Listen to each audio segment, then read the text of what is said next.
talk about subsequent generations of immigrants. This is the fourth part of the lecture.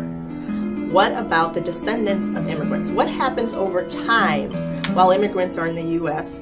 and then with their descendants, so children born to immigrant population? What happens to these paradoxical patterns? Well, basically they disappear, and that's why this section is titled The Emergence of Risk. Okay, with more time in the U.S. and across generations, the health outcomes of immigrants and their descendants appear to worsen. This graphic shows data from a project looking at the health of infants born to Puerto Rican mothers in Puerto Rico and in the northeastern part of the United States. Okay, the data is called the Puerto Rican National Health Maternal Survey. And it shows that this graphic shows that the relative odds of infant mortality for women with various durations in the United States. And it uses migrant women with 1 year of residence in the United States as the comparison group. So that's that first bar. Okay, that first bar are women who have been in the United States, women from Puerto Rico, immigrant women who've been in the United States for 1 year or less. That's our comparison. And then if you look at the bars for all the subsequent groups, we see that they increase. Okay, so that is essentially the odds of infant mortality increasing for all subsequent durations. All right, so women who have been in the U.S. for 5 years compared to those who have been in the U.S. for less than a year, this is just Puerto Rican women, have about 15% higher odds of experiencing an infant death than women who have been in the U.S. for less than a year. And that risk continues to increase. Okay? The difference between the light-colored bar and the dark-colored bar is that the light-colored bar takes into account other differences between these groups. So differences may be in education level and certain lifestyle factors.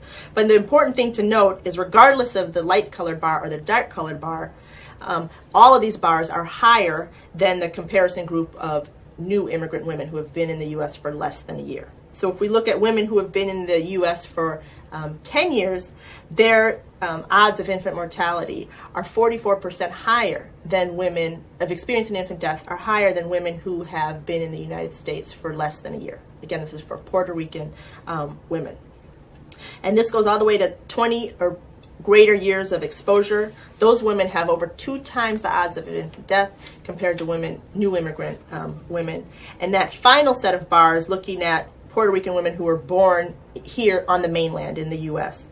And are U.S. residents. And they have nearly double the odds of infant mortality than compared to newly arrived immigrant women.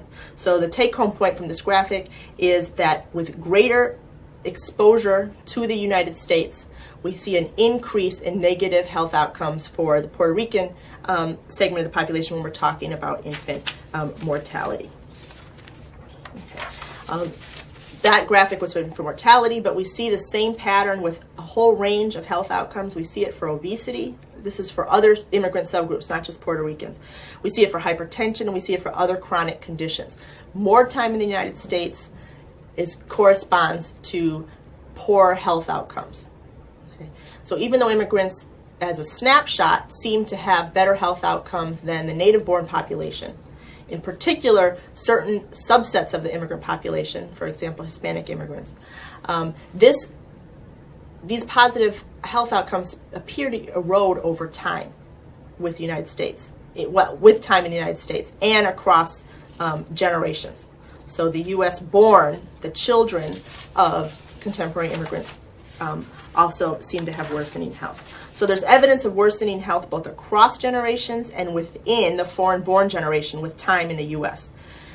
These patterns make clear that socioeconomic position remains important in eventually determining differential health outcomes within certain immigrant populations. Okay, so this is in contrast to what I was just arguing with the cultural hypothesis, right? That these cultural strengths are protective provide a buffer between immigrants and their negative socioeconomic position in terms of determining health outcomes. The idea is that with time in the U.S., these cultural strengths, either because they wane, they become less important, or socioeconomic position becomes more important, that doesn't buffer immigrants in the same way the longer they spend in the United States. So with increased time in the United States, the health, behaviors, stresses, and social support structures of the foreign-born appear to become more like those of the U.S.-born, eroding the protection offered by their country or of origin's culture. So this is what maybe some of you have heard as referred to as kind of the negative effect of Americanization. And we certainly see that with respect to a lot of health outcomes for immigrant groups. Over time then, an elevation in the risk of negative health outcomes occurs in many immigrant populations as a result of the increased salience of socioeconomic disparities and differential access to the positive mechanisms that work to counter increased risk that's associated with lower socioeconomic position. And when, I guess I should have clarified this earlier, when I'm referring to socioeconomic position, this is a sociological term that refers to levels of education, level earnings, and incomes. Okay, so the idea that immigrants in general, particular immigrant groups, such as low-wage Hispanic immigrants, have lower levels of socioeconomic status.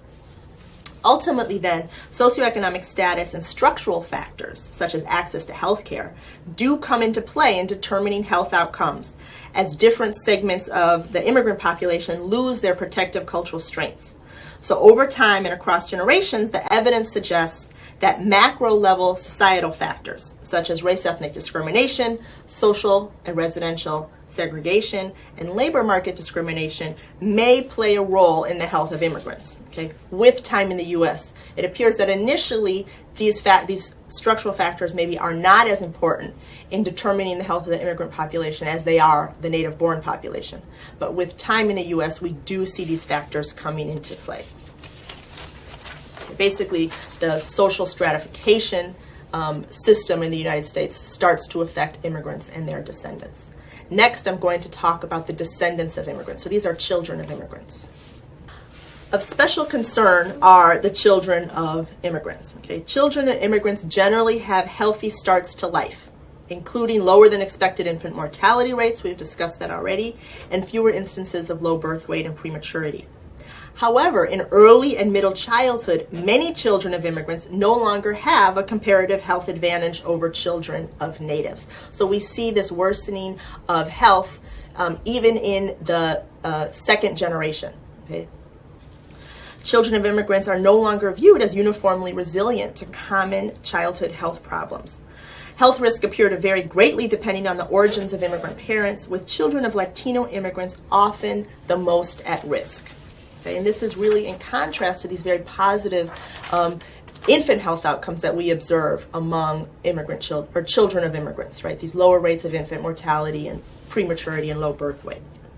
Okay, so looking at the case of children's health, this graphic comes from an article that titled Beyond the Epidemiological Paradox. So it looks what happens to children of immigrants. And we see at the beginning of life, at the very top of this graphic, the first couple rows, low birth weight, that this pattern of relatively positive health outcomes among immigrants is evident. So lower rates of low birth weight among Mexican American children born to Mexican American immigrant women and U.S. born women compared to non-Hispanic whites and blacks. And that's consistent with the epidemiological paradox. But then as we look at different health outcomes, we see that the